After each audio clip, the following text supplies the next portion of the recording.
Қайырлы күн оқырмандар. Бүгін тағы да логикалық сұрақ. Ол үшін менің каналыма тіркелуді ұмытпаңыздар. Біз күнделікті қызықты есептер, логикалық сұрақтар салып тұрамыз. Есепте былай дейді.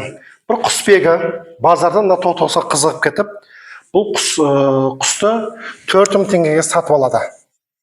Ең басында 4000 теңгеге сатып алады да, сонымен біраз күннен кейін ақша зәру болып қалды да, мына тоты құсты базарға барып 4500 теңгеде қайтадан сатып жібереді. Кейін күндердің күнінде қайтадан тоты құсты өзі қайтадан сағынады да, қайтадан тоты құсты 5000 теңгеге сатып алады.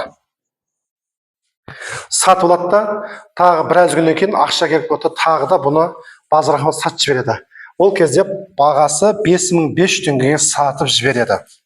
Енді сіздерге сұрақ. Сатушы, құсбегі жаңағы пайда тапты ма, әлде шығынға батты ма, жоқ әлде ақшасы 0-0 болды ма? Жауапты комментарийге қалдырыңыздар.